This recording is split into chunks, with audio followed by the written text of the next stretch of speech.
This is the only thing I want to take. If I get protected in my environment, please keep your roads, keep your schools. We just want to be safe. And that is the message we are sending to the Senate President. Please save our life and our people. We are not bothered about roads now or schools. Please save our lives. Our people's lives are in danger. Thank you very much. Your Excellency, Mr. Senate President, I thank you very much for permitting me under Order 41 to present to you the cruciating security problem, not only in my senatorial district, but across many other senatorial districts, especially by the senatorial district of my brother, Senator Karimi. And like I said, this matter becomes very urgent because of the fear that if we don't take very urgent action on this, it will definitely spread to other southern senatorial districts. In fact, I was discussing with Senator Fadansi on the sideline yesterday, and he asserted that they have started seeing the sign of this issue in their own senatorial district too. So that's why I find it very necessary to bring it to the notice of Senate so that we can quickly do something about it. The local government in my senatorial district that is mostly affected is one of the biggest local governments in the country. And I have the feeling that with much urgency, something must be done, and it must be done very quickly.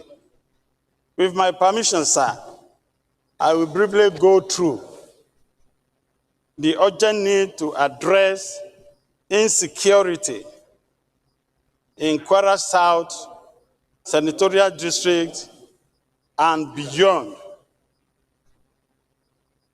and particularly in the federal local government area, call for immediate and comprehensive federal intervention.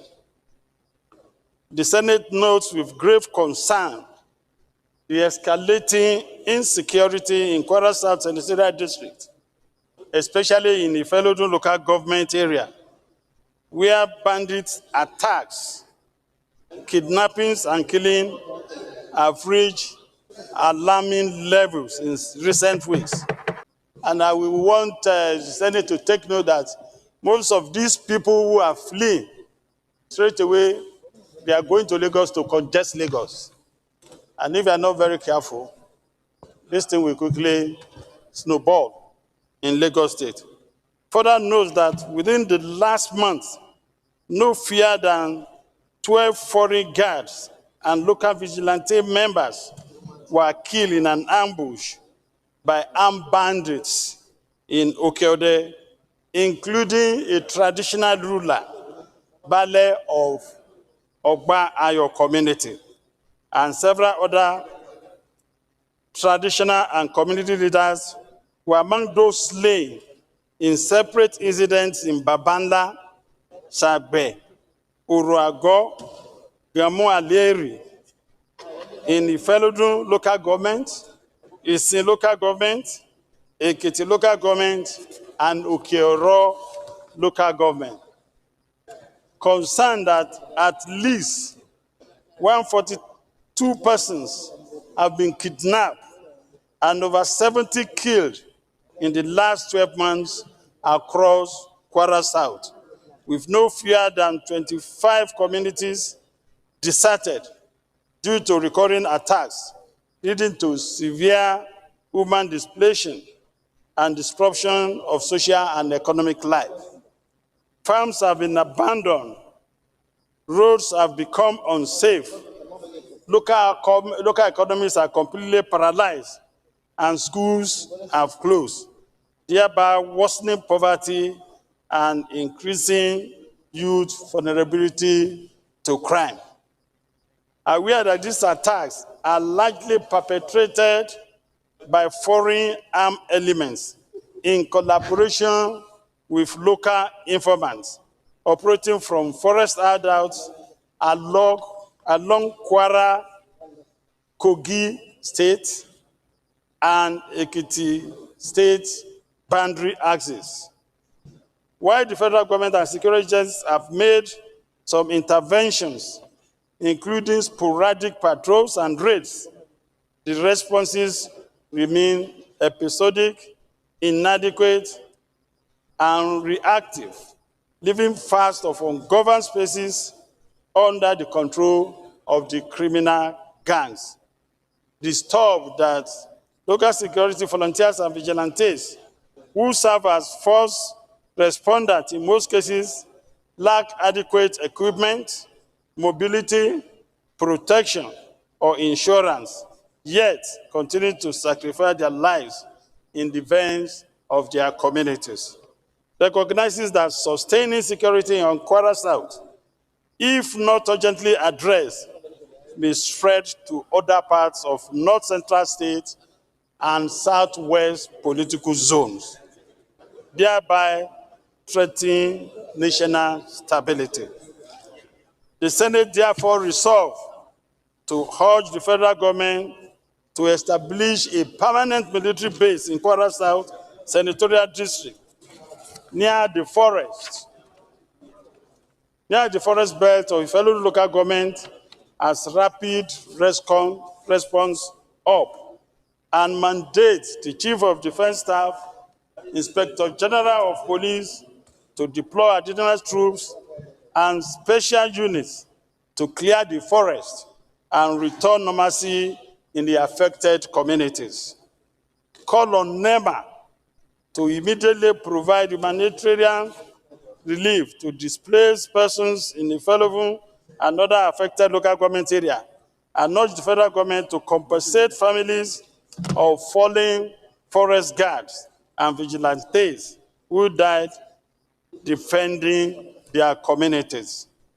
Direct relevant security agencies to identify and prosecute local collaborators aiding bandits' operation in Kwara South and beyond.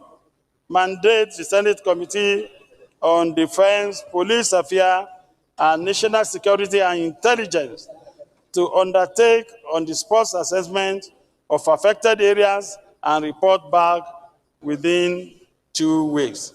And mandate the Senate to invite the Minister of Defense, Chief of Army Staff, and Inspector General of Police to brief the Senate in plenary on the coordinated federal response to insecurity in Kwara South. Lastly, sir, observe 1 minute of silence in honor of forest guards, vigilantes, traditional leaders, and innocent citizens who lost their life to bandit attacks in Kwara South Senatorial District and Kogi State. Thank you, Mr. President. Mr. President, my colleagues, I want to thank the leader, the deputy leader for bringing this motion. The axis bordering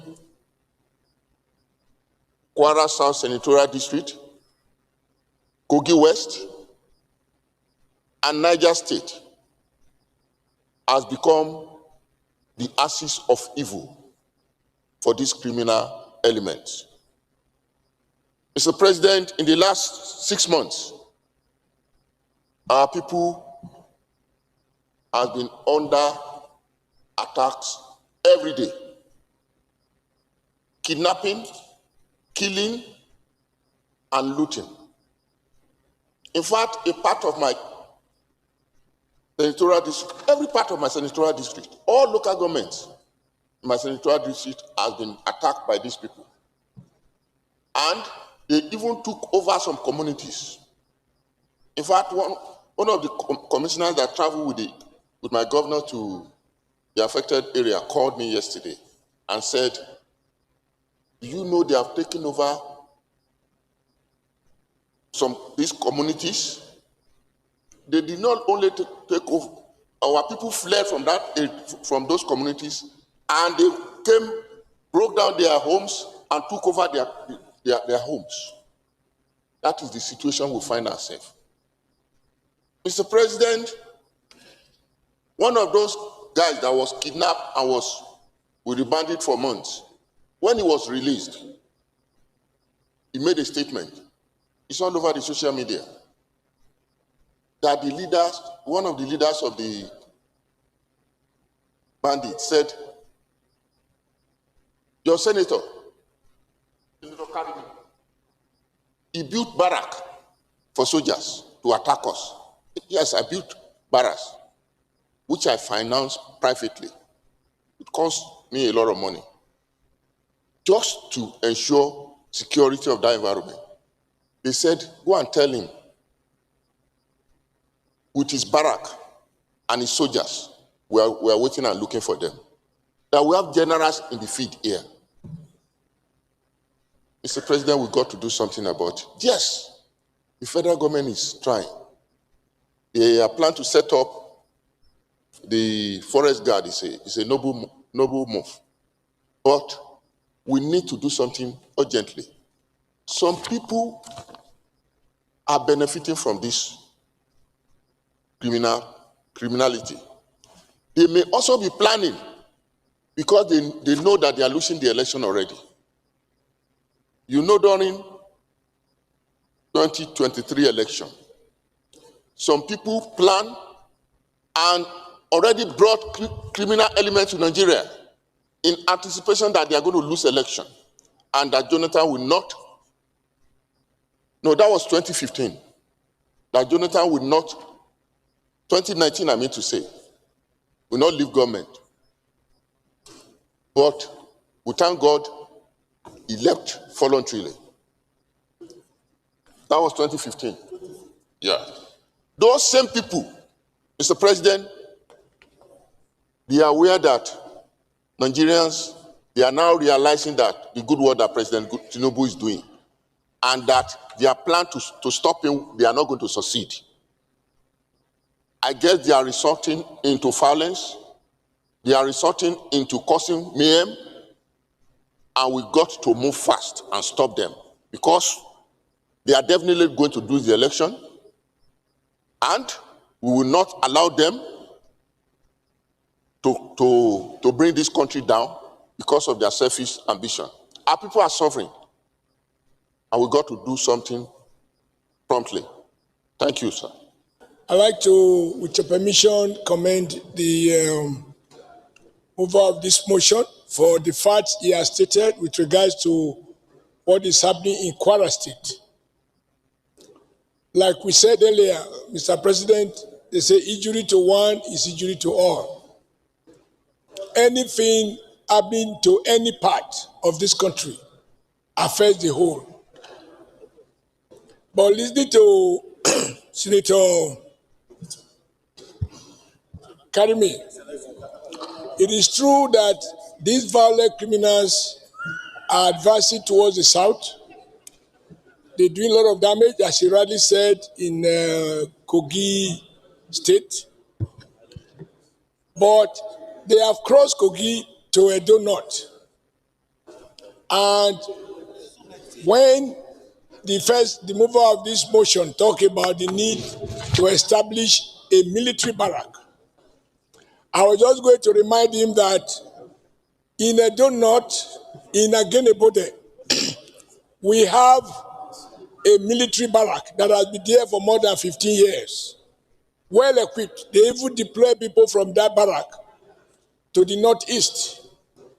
And yet, within that local government, we have experienced series of killings, including targeting students in a minor seminary, many of whom have been kidnapped. They are Catholic priests, as well as some of the students. I think it bears reminding the Chief of Army Staff that he has to refocus and give firm instructions to military units at least to guarantee their area of operation. But I have difficulties with the last part of my Karime statement about the political aspect. I think we have to be careful not to politicize what obviously is a criminality across the country. My plea, sir, Mr. President, in line with what we've done before, is to keep on reminding our armed forces that the battle is on and they must be seen to consolidate on the gains that have already been achieved. I am very sympathetic to the fact that many young officers and not so young have been wasted in their quest to defend us. While I acknowledge this laudable effort and the progress that have been made, I think it's important that we remind the armed forces that each day a Nigerian is kidnapped, particularly near a military facility, our people feel discouraged. In Okwela, where we have 2 giant cement factories, 6 civil defense officers were felled by kidnappers, 6 of them in one fell swoop because they were protecting the expatriates working in that factory, and they managed to escape with 1 or 2 of those expatriates. But the men in uniform, civil defense, paid with their life, 6 of them. And that is why I have difficulties in no one can downplay that men in uniform and women in uniform are fighting hard to protect us. We just need to urge them to refocus, to re-strategize, and to recognize that if we are making gain in any war part and the criminals are migrating to another part, that is not a total gain. There has to be a strategy. I am limited by the fact that I can't lay claim to any knowledge of security. If you are pouring water from one side, it will be moving to the other side. So we need to cage them. There has to be a concerted effort to cage from the south, so they don't migrate to the south, as well as keep pushing them from the north so that you cage them at the center and find a way and means of wasting them. Otherwise, my fear is that each time something happens near an army installation, people say, if this can happen near a military barrack, what about those of us who don't even have military installation? But I want to acknowledge what the armed forces are doing. I want to acknowledge the progress that have been made, but they need to be reminded that they need to work harder. And that is why I was a bit worried last week when a former chief of defense staff published a book called The Stars. I wasn't quite sure what to make out of his interview the following day, when he seeks, in my view, to almost suggest that it's a political something. I think the armed forces have a duty to stick to their mandate, focus on the job at hand, and ensure that they do not allow distractions. I don't think this thing is just political. I think there are people who are determined to make money. They found kidnapping as rewarding. They find, yes, you kidnap somebody, you pay, regardless of what the government might say. Individual family people are unable to resist paying a ransom, and every ransom you pay is an incentive for more people, for the people to go back and kidnap again. But I want to salute the armed forces and all them through your leadership, sir, that there is still much more to be done. That's lingering issue. In fact, on the floor here, it has become almost like a boring pastime. The tide of lamentations on issues of insecurity. And one wonders, with the gains of technology, why are we having this lingering crisis? I think the time has come more than ever before for us to rise and face this challenge headlong. And we shouldn't bring in politics. This is one issue that threatens the very fabric of our existence. One salutes the very bold efforts of our armed forces. But then we must appreciate the fact that security is everybody's concern, and that we cannot make any meaningful progress if we remain in the straits as we are.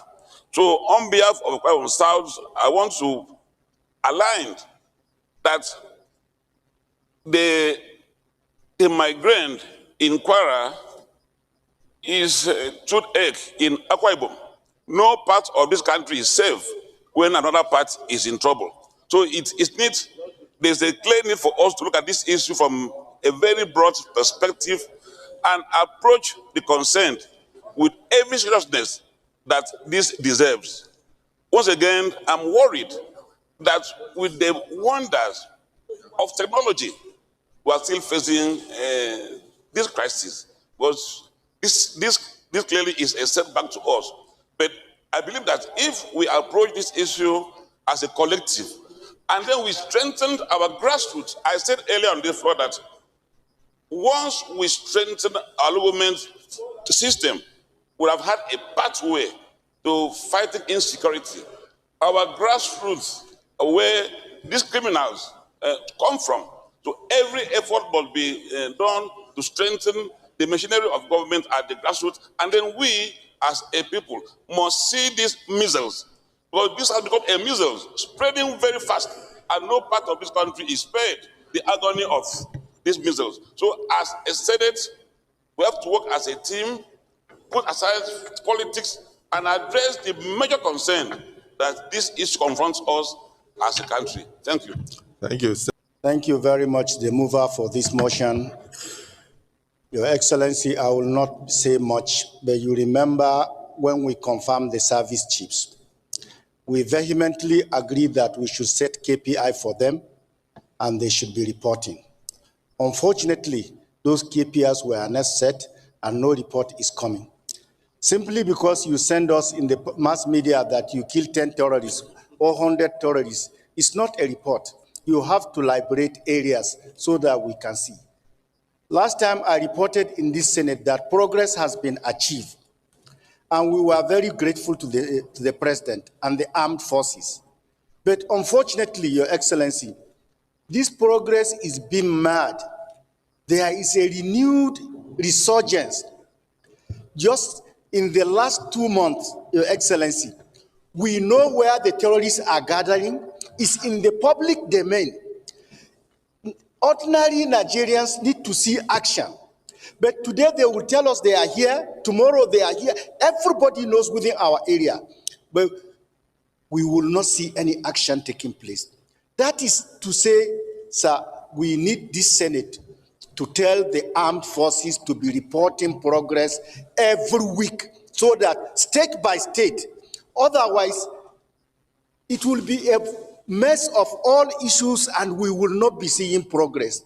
Sir, I beg you that time is right now, that this problem is solvable. We have seen progress. We should not allow this progress to be derailed. We should pursue this remnant of these people so that our next election can be peaceful and sustainable. And we have something to sell to our people, sir.